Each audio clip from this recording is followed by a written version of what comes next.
Benvenuti a Basta Parole ma Fatti. Oggi ci occupiamo degli over 40, soprattutto di quelli che magari hanno perso il lavoro o sono in cassa integrazione o sono ridotti a lavorare part time perché sono state le vittime della crisi, ma le vittime che non riescono a risollevarsi perché arrivano degli aiuti in agricoltura che potrebbero aiutare chi per esempio ha ereditato qualche appezzamento o ha intenzione di acquistarlo, vero? Intanto salutiamo Franco Manzato, l'assessore all'agricoltura del Veneto, che è qui per spiegarcelo. Sì, è vero, grazie per l'invito. Sono opportunità ovviamente che il piano di sviluppo rurale, che è il piano di intervento di finanziamento della Regione Veneto sul mondo agricolo, mette a disposizione. Non ci nascondiamo dietro un dito, i settori sono fortemente in crisi, il secondario e anche i servizi, anche alcuni comparti agricoli, però diciamo, hanno le basi solide.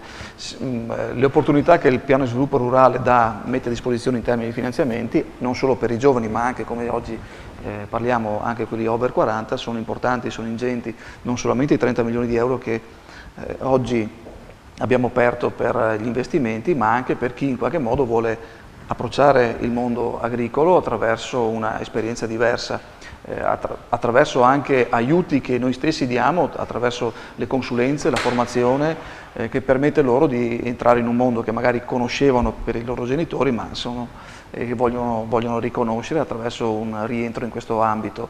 E questo secondo me ci dà anche il segno dell'importanza che l'agricoltura dà non solamente al guadagno e al reddito ma anche alla socialità.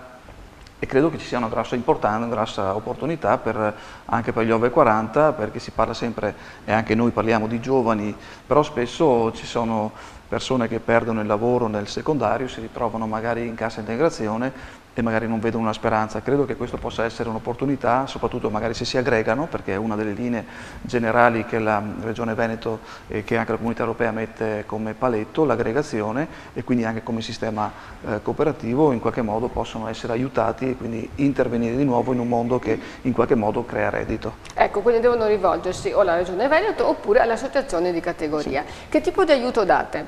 Ma noi diamo un aiuto sia sulle varie misure del piano di sviluppo rurale, un aiuto sia sulla formazione sia sulla consulenza. Quindi e in denaro? In denaro arriviamo fino in un investimento ovviamente coordinato aziendale anche il 40% di fondo perduto, quindi in qualche modo diamo la possibilità di intervenire. Se ci fosse la difficoltà di dialogo con il sistema del credito, stiamo creando altri strumenti finanziari, uno di questi è un fondo di garanzia appunto che garantisce presso la banca il richiedente risorse per poter in qualche modo accedere a un mondo che è comunque difficile ma molto bello, che è quello dell'agricoltura. Ecco, quindi se magari uno si deve acquistare un trattore sappia che per il 60% lo deve acquistare lui, per il 40% invece sì, ottiene l'aiuto. Grazie Franco Manzato, concludiamo qui, ma c'è un ultimo argomento di cui vogliamo trattare ed è la promozione di questo piano, che stiamo parlando appunto del piano di sviluppo, programma di sviluppo rurale, ne parliamo nell'ultima puntata, seguiteci, a domani.